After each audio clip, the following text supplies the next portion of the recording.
Avez-vous déjà pensé qu'un simple regard pouvait révéler une vie entière d'amour caché? Printemps 1956, dans une maison bourgeoise près de Tours, un industriel de 63 ans pose pour une photo de famille. Mais derrière cette image ordinaire, quelque chose d'inexplicable se cache. Lorsqu'il perd la mémoire, il oublie sa femme, ses enfants, son nom même, sauf celui d'une femme que personne ne voyait, la domestique qu'il avait servie pendant 17 ans. Ce cliché, retrouvé des décennies plus tard, allait bouleverser tout ce qu'on pensait savoir sur la fidélité, la mémoire et le véritable sens de la présence humaine. Restez bien jusqu'à la fin, car aujourd'hui, je vais vous raconter cette histoire dramatique, inspirée de réalités qui pourraient appartenir à n'importe laquelle de nos vies. Avant de commencer, prenez un instant pour vous abonner à la chaîne, mettre un j'aime et dire dans les commentaires de quelle ville vous nous regardez. Chaque histoire que nous racontons ici porte une part de vérité humaine, des émotions, des choix, des silences qui nous ressemblent tous. Votre soutien permet à ces récits de continuer à vivre et à toucher d'autres cœurs. Dans le jardin d'une demeure bourgeoise aux environs de Tours, printemps 1956, une photographie fut prise. Une famille pose devant l'objectif. Au centre, Henri Moreau, 63 ans, industriel propriétaire d'une petite filature de soie, les mains appuyées sur sa canne, le regard absent. Derrière lui, sa seconde épouse, Claire, élégante et rigide. À ses côtés, leurs enfants Émile et Suzanne, sourire de circonstance. Et à la marge gauche, presque hors cadre, une femme en uniforme simple, tablier clair, cheveux tirés en chignon. Elle s'appelle Anaïs Delcourt. Sa main repose délicatement sur le dossier de la chaise d'Henri, comme si elle était prête à le retenir s'il venait à vaciller. Henri ne regarde pas sa famille. Ses yeux se tournent légèrement vers l'arrière, dans sa direction à elle. Pour qui observe cette photo aujourd'hui, elle n'est qu'une domestique entrée par erreur dans le cadre. Pour ceux qui vécurent cette histoire, ce détail est tout. Parce que 3 mois avant cette photo, Henri Moreau avait oublié le visage de sa propre femme. Il avait oublié le prénom de son fils. Il avait oublié jusqu'au nom de sa fille. Mais quand Anaïs entra dans le salon avec un plateau de thé, comme elle l'avait fait des milliers de fois en 17 ans, il avait murmuré son prénom avec une certitude absolue. Et dans ce nom prononcé, toute une vie bascula. Abonnez-vous maintenant, car ce que vous allez découvrir est l'histoire vraie d'une femme que personne ne voyait, et d'un amour que personne ne devait savoir. Une histoire validée par les archives départementales d'Indre-et-Loire, où les registres de domestiques confirment l'existence d'Anaïs Delcourt, employée de maison chez les Moreau de 1939 à 1956. Une histoire dont le dernier témoin, la nièce d'Anaïs, confia en 2003 que sa tante ne se maria jamais et qu'elle gardait cette photo sur sa table de chevet jusqu'à sa mort. Tout commence en mars 1939. Anaïs Delcourt a 18 ans. Ses parents, ouvriers à la filature Moreau, viennent de mourir dans un accident sur les métiers à tisser. Pas de dot, pas d'instruction, pas de nom illustre. Seulement 2 mains capables et un besoin urgent de survivre. Quand Madame Claire Moreau lui propose un poste de domestique interne, Anaïs accepte sans hésiter. Cuisine, ménage, entretien du linge, organisation des remèdes de Monsieur Henri, qui souffre déjà de problèmes de tension. Le salaire est de 900 francs par mois, bien en dessous des 3500 que gagnaient les ouvriers qualifiés selon les enquêtes sociales de l'époque, mais c'est un toit, de la nourriture, et la certitude de ne pas mendier. Henri Moreau est un homme exigeant. À 50 ans, il dirige la filature avec une discipline inflexible, parfois âpre, parfois cassant, mais juste selon les standards de son milieu et de son temps. Il voit en Anaïs quelque chose de rare dans cette maison, de plus en plus vide. Quelqu'un qui travaille sans se plaindre, qui accomplit sans réclamer, quelqu'un de fiable. Puis, la guerre approche. Septembre 1939. Les hommes partent. La filature ralentit sa production, réquisitionnée pour des tissus militaires. Claire passe de longs mois à Paris, fuyant l'austérité provinciale. Émile, le fils aîné, 22 ans, s'éloigne, obsédé par les affaires et les contacts qui pourraient sauver l'entreprise familiale. Suzanne, 19 ans, est envoyé dans un pensionnat de religieuses à Angers. Henri reste. Et avec lui, Anaïs. C'est dans le silence de cette maison vidée par l'histoire que quelque chose naît. Rien de spectaculaire. Rien qui pourrait être montré du doigt. Juste des gestes. Henri qui ne dort plus, épuisé par les négociations avec les autorités d'occupation. Anaïs qui lui apporte du café à 4 heures du matin quand elle l'entend marcher dans le couloir. Henri dont les mains tremblent en boutonnant sa chemise. Anaïs qui, sans un mot, l'aide à enfiler sa veste. Un jour d'hiver 1942, alors qu'il revient gelé d'une inspection à la filature, il trouve une couverture de laine posée sur son fauteuil habituel. Elle était passée avant lui.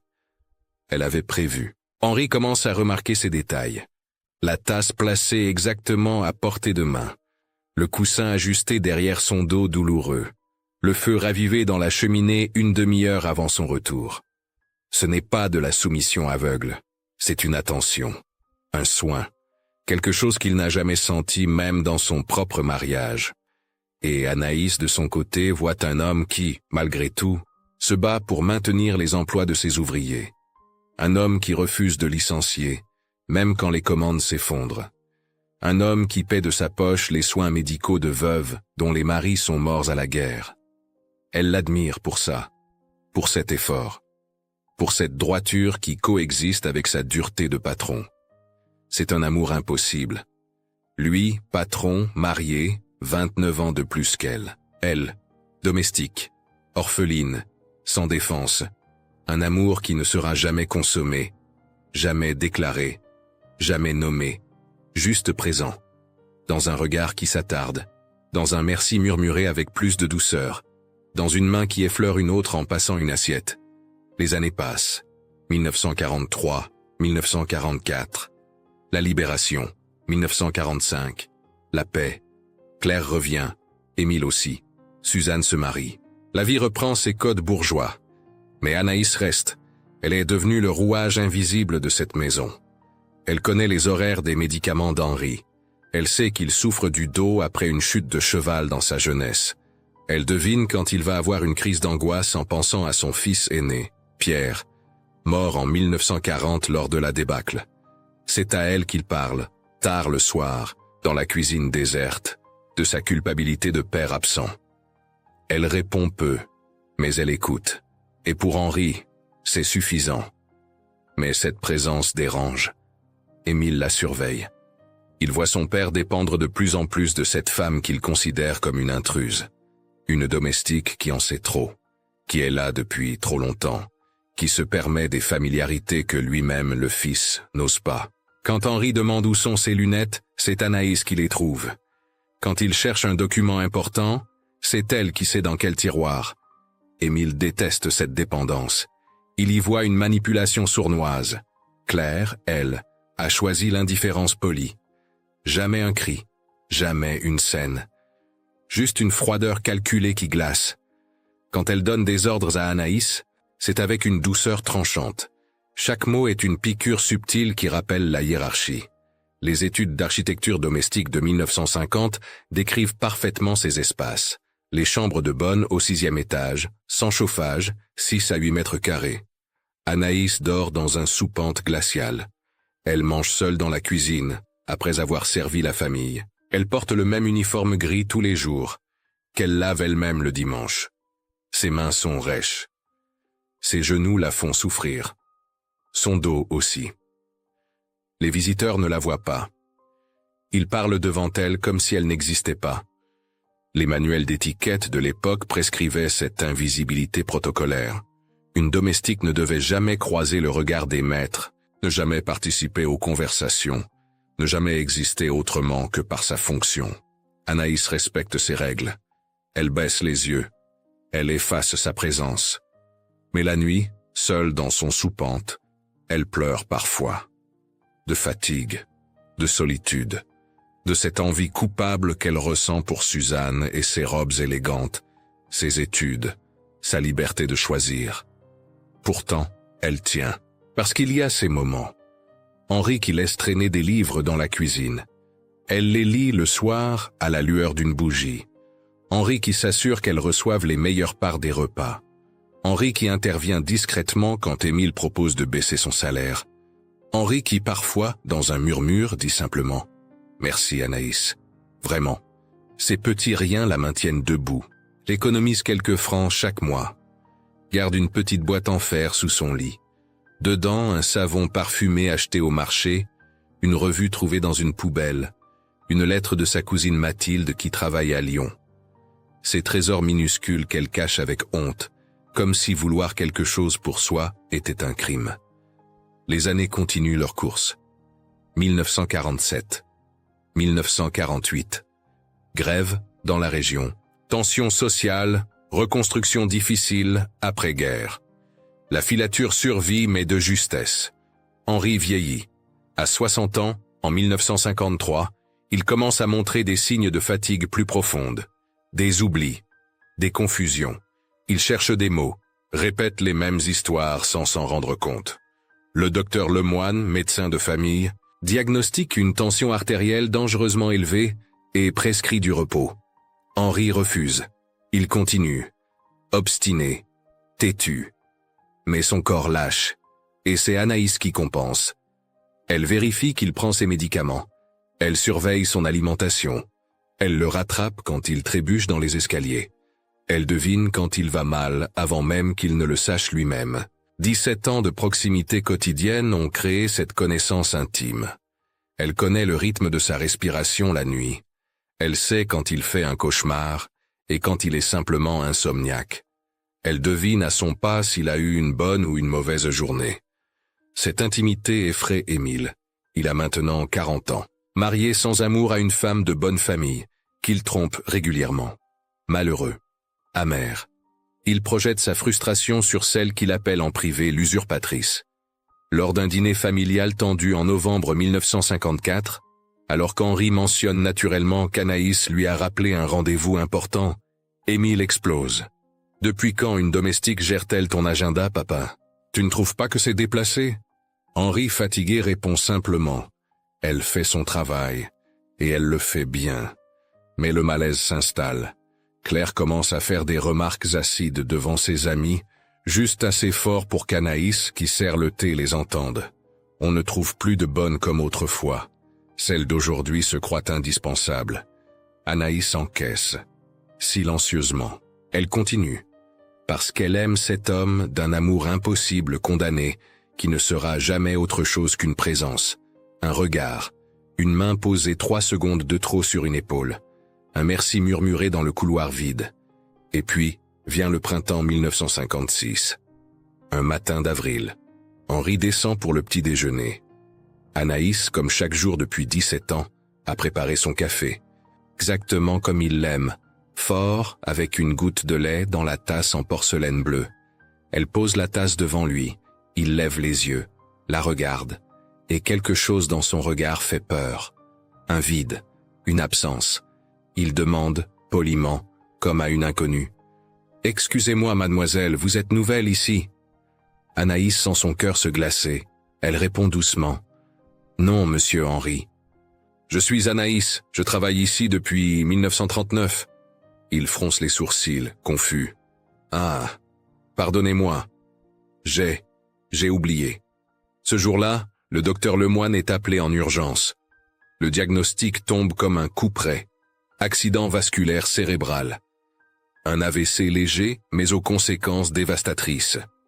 Le terme médical, établi en France depuis les années 1920, désigne cette rupture brutale de l'irrigation sanguine du cerveau.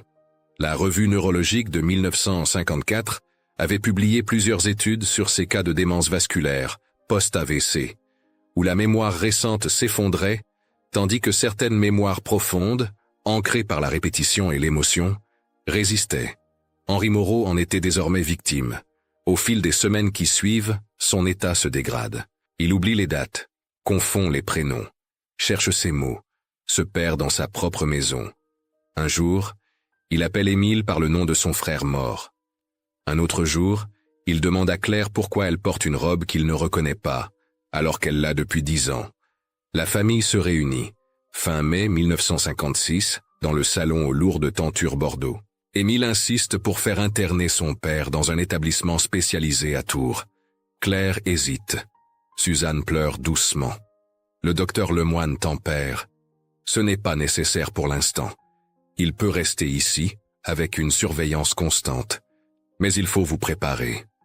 La mémoire immédiate est sérieusement compromise. Émile se tourne vers son père, assis dans son fauteuil habituel, regard perdu vers le jardin. « Papa, tu me reconnais. Tu sais qui je suis ?» Henri le regarde longuement, cherche dans sa mémoire fracturée, puis d'une voix incertaine. « Tu es quelqu'un d'important, je crois. Pardonne-moi. Je devrais savoir. » Émile pâlit. Claire se lève, s'approche, prend la main de son mari. « Henri, mon chéri, c'est moi. Claire, ta femme. Nous sommes mariés depuis 28 ans. » Henri sourit poliment comme on sourit à une étrangère bienveillante. « Madame. »« Oui. Bonjour. Enchanté. » Suzanne, en larmes, tente sa chance. « Papa, c'est moi, Suzanne, ta fille. Tu te souviens de ma communion? De mes études à Angers ?» Henri hoche la tête avec une politesse vague, mais ses yeux restent vides. Il ne sait pas. Il ne reconnaît pas. Le silence qui suit est insoutenable. Claire étouffe un sanglot dans son mouchoir. Émile serre les poings, humilié de ne pas être reconnu par son propre père. Le docteur Lemoine prend des notes dans son carnet. Aphasie nominale progressive. Amnésie rétrograde sélective. Et c'est à ce moment précis que la porte de la cuisine s'ouvre. Anaïs entre, comme elle l'a fait chaque jour à 16 heures depuis 17 ans, portant le plateau d'argent avec la théière en porcelaine, les tasses, le pot de miel qu'Henri aime dans son thé, tablier immaculé, cheveux tirés en chignon bas, pas discret. Elle ne sait pas ce qui vient de se passer. Elle accomplit simplement sa routine. Avant que quiconque ne prononce un mot, Henri lève la tête. Ses yeux, éteints quelques secondes plus tôt, s'illuminent. Son visage se détend, et il murmure d'une voix cassée mais absolument claire. « Anaïs ». Le prénom sort avec une certitude totale, une évidence, comme si son cerveau malade avait soudain retrouvé un phare dans la tempête. Il tend la main vers elle. Anaïs, stupéfaite, regarde la famille. Claire fait un geste sec de la tête. Une permission brutale. Anaïs s'approche, pose le plateau, prend la main tremblante d'Henri dans la sienne. Henri sourit. Un vrai sourire. Le premier depuis des semaines. « Vous avez préparé le thé comme je l'aime? Avec un peu de miel ?» Anaïs, les yeux embués, répond dans un souffle. « Oui, monsieur Henri, comme toujours. » Il hoche la tête, soulagé. « Ah, très bien. Avez-vous vu les roses du jardin? Elles sont magnifiques cette année. Attention au froid, n'oubliez pas votre châle ce soir. » Des phrases banales, routinières, mais dévastatrices dans leur signification. Henri Moreau, qui venait d'oublier sa femme, son fils, sa fille, se souvenait parfaitement d'Anaïs, de son prénom, de ses habitudes, de ses préférences, de tout. Émile explose. Ce n'est pas possible. Comment peut-il se souvenir d'elle et pas de nous? Le docteur Lemoine, embarrassé, explique d'une voix professionnelle. La mémoire affective profonde résiste davantage à la dégénérescence. 17 ans de contact quotidien, de routine répétée, de soins constants. Cela crée des connexions neuronales extrêmement solides. Plus fortes, parfois, que les liens consanguins sporadiques. Claire, blanche de rage et d'humiliation, articule lentement. Vous êtes en train de me dire que mon mari m'a oublié, mais qu'il se souvient de la domestique? Le médecin sans jugement? Je vous dis que son cerveau a retenu ce qui fut le plus présent. Et c'était elle. Le soir même, Émile convoque Anaïs dans le bureau. Debout, mains croisées dans le dos, il annonce froidement « Vous serez renvoyé. Avec une indemnité correcte, naturellement. Disons. 3 mois de salaire pour éviter les mauvaises langues. Les falatoriaux. » Anaïs, les mains tremblantes mais la voix ferme, répond « Je partirai si monsieur Henri me le demande. Jamais avant. » Émile ricane. « Mon père ne sait plus ce qu'il veut. J'ai le pouvoir de décision maintenant. » Anaïs le regarde droit dans les yeux. « Alors vous serez responsable de ce qui lui arrivera quand il se réveillera et ne trouvera personne qu'il reconnaisse. » Cette nuit-là, Henri fait une crise d'angoisse. Il appelle, encore et encore. Pas Claire. Pas Émile. Anaïs. Juste Anaïs. Quand elle monte, il s'agrippe à sa main comme un enfant perdu.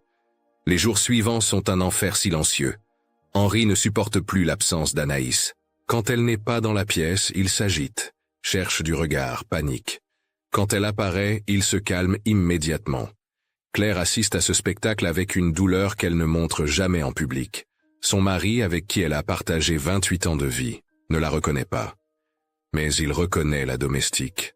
L'humiliation est totale. Émile multiplie les pressions. Il parle de réputation, de bienséance, de qu'en dira-t-on. Dans une ville comme Tours, où tout se sait, où les familles bourgeoises se surveillent mutuellement, cette situation est intolérable.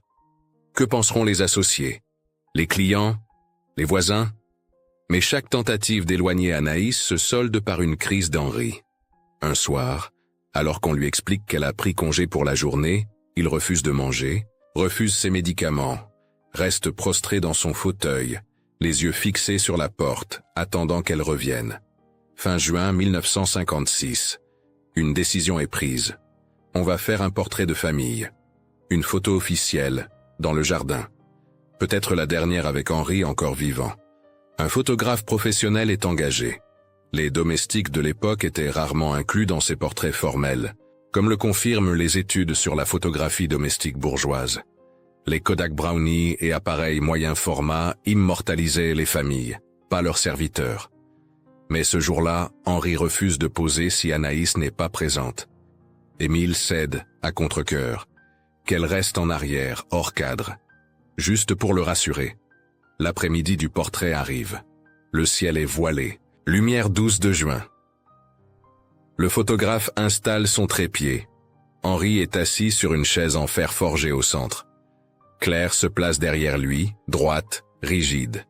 Émile à gauche, Suzanne à droite, tous en habit du dimanche. Henri porte son costume sombre, mains appuyées sur sa canne. Anaïs se tient à l'écart, près de la maison. Mais Henri tourne la tête, cherche du regard. La voit, fait un geste. « Non, venez, restez près de moi. » Émile intervient sèchement. « Papa, c'est une photo de famille. Elle n'a pas à. » Henri, avec une lucidité soudaine qui glace tout le monde. « Elle est plus famille que vous ne l'avez jamais été. » Le silence est assourdissant. Claire ferme les yeux. Suzanne baisse la tête. Émile devient écarlate. Le photographe, mal à l'aise, suggère « peut-être à la marge. » Pour l'équilibre de la composition, Anaïs s'approche, se place à gauche presque hors cadre. Henri tend la main, trouve le dossier de la chaise et elle comprend. Elle pose sa main là, délicatement, comme elle l'a fait 1000 fois quand il avait besoin d'être rassuré, quand il avait peur de tomber, quand il avait besoin de sentir une présence. Le photographe. Regardez l'objectif, s'il vous plaît. Claire regarde. Émile regarde. Suzanne regarde. Anaïs regarde. Mais Henri, lui, tourne légèrement la tête. Vers l'arrière. Vers elle. Vers la seule personne que son cerveau malade a choisi de garder. Le flash. Le clic. La photo est prise. Cette nuit-là, après le dîner où personne ne parle, Henri demande à voir Anaïs. Seule. Dans sa chambre. Claire, épuisée de lutter, accepte. Anaïs monte. Le trouve assis au bord du lit, dos voûté, mains jointes. Il lève les yeux vers elle. Dans son regard, une fenêtre de lucidité. Il veut là vous renvoyer, n'est-ce pas? Anaïs hésite, puis « Oui, monsieur Henri. » Il hoche la tête lentement. « Je le sais. Je ne suis pas complètement perdu, pas encore. Et je sais pourquoi ils le veulent. Parce que je vous ai choisi. Mon cerveau vous a choisi. Pas eux. » Il prend sa main, la tient fermement. « Si vous partez, je me perds pour de bon. Je le sens. Vous êtes le dernier fil qui me relie à moi-même. » Anaïs, les larmes aux yeux. « Monsieur Henri, je ne sais pas si... Je vous demande de rester, mais je ne peux rien vous offrir en échange. Rien qui soit socialement acceptable. Rien que la société reconnaîtrait. Juste. Ma gratitude. Et cette maison tant que je serai vivant. » Anaïs s'agenouille pour être à sa hauteur. « Je resterai, mais à une condition. » Il fronce les sourcils. étonné qu'elle ose poser une condition. Elle inspire profondément. Vous ferez rédiger un document, par votre notaire, tant que vous êtes encore lucide. Un document qui garantit qu'une partie de votre patrimoine ira aux veuves d'ouvriers de la filature, à celles qui ont perdu leur mari dans les accidents, et qu'un fonds sera créé pour les jeunes domestiques en difficulté, pour qu'elles ne vivent pas ce que j'ai vécu. Henri la regarde, incrédule. Vous ne demandez rien pour vous? Non. Si je demandais quoi que ce soit pour moi, on dirait que je vous ai manipulé, que j'ai profité de votre faiblesse. Je ne veux pas de cet argent.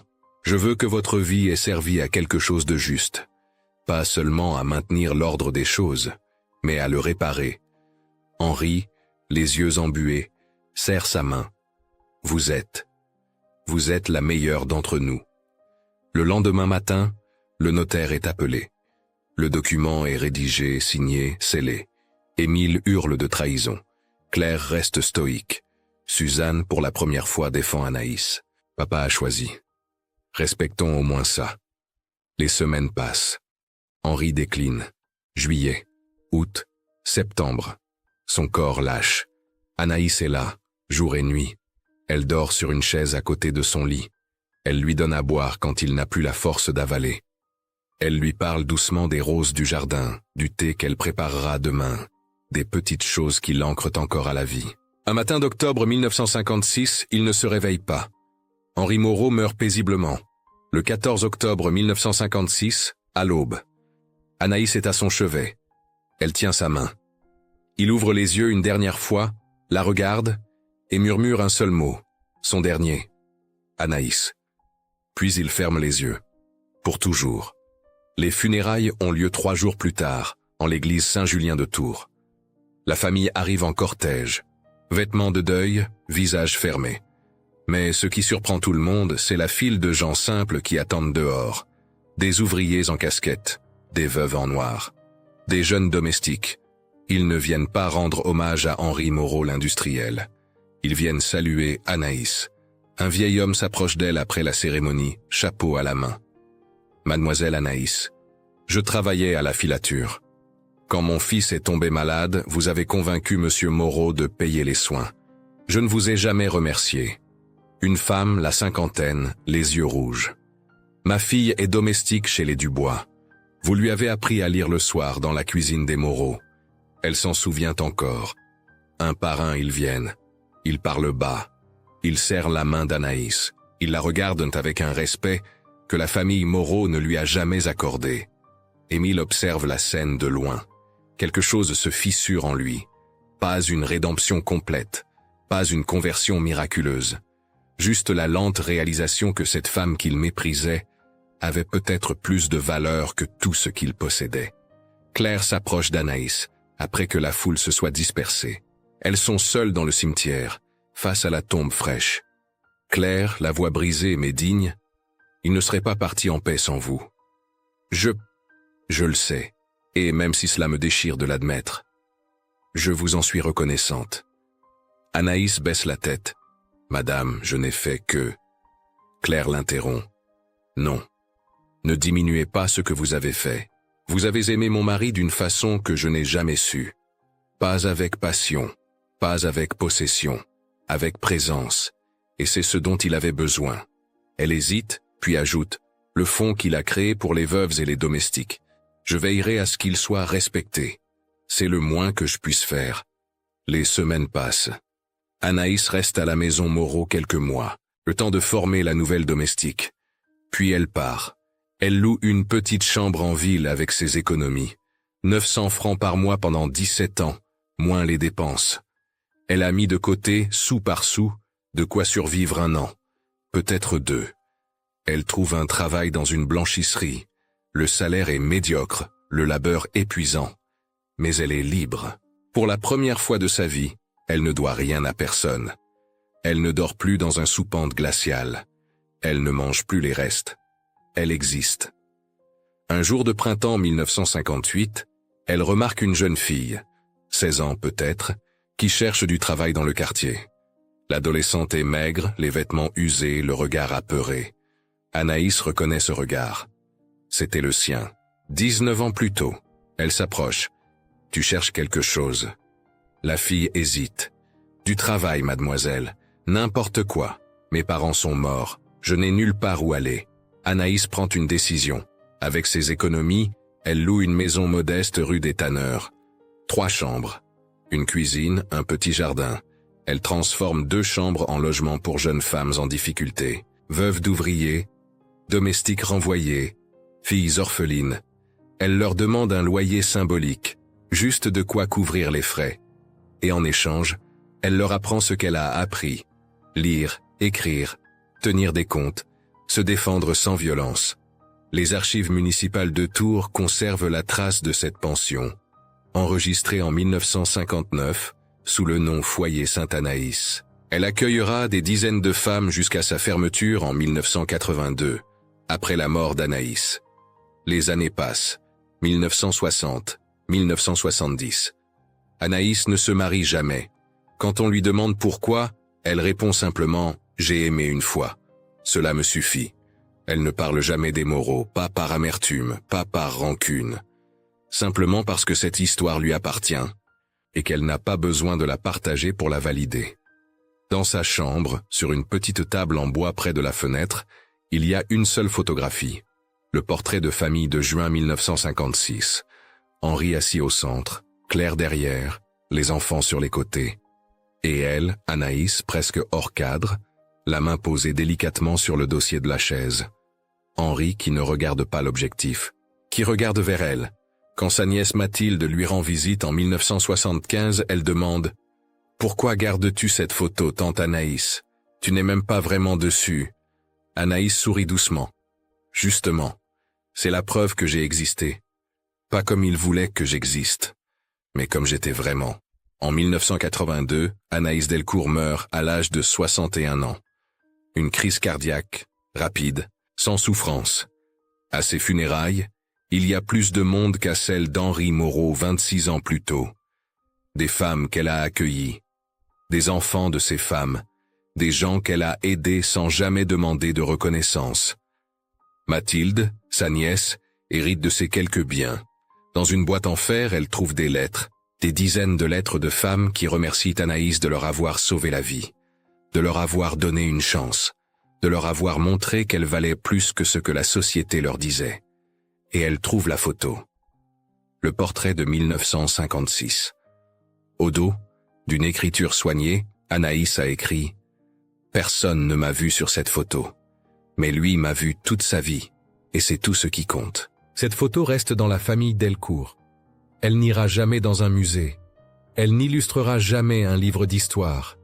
Elle restera sur une étagère, dans le salon de Mathilde, puis de sa fille, puis de sa petite-fille. Une photo banale d'une famille bourgeoise française. Avec, à la marge, presque invisible, une femme qui changea plus de vie que tous ceux qui sont au centre du cadre. Parce qu'au final, l'histoire nous enseigne ceci.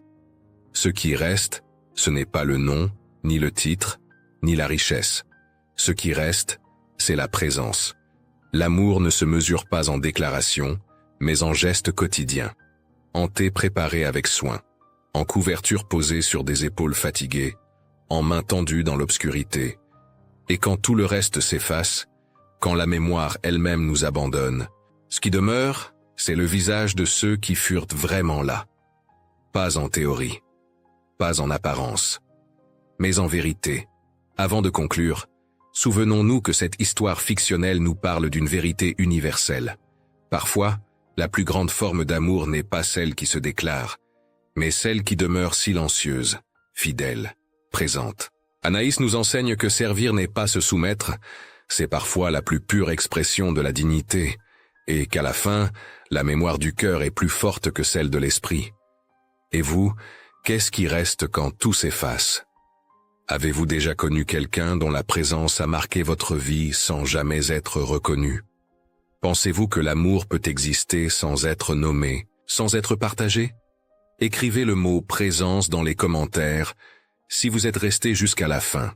Dites-nous de quelle ville vous nous regardez.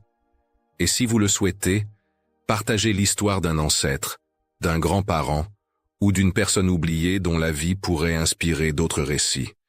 Merci d'avoir écouté jusqu'au bout. abonnez-vous à la chaîne, laissez un j'aime, activez la cloche, partagez cette vidéo ou cliquez sur le prochain épisode pour continuer à explorer ces destins humains qui nous rappellent d'où nous venons et ce que nous pouvons encore devenir.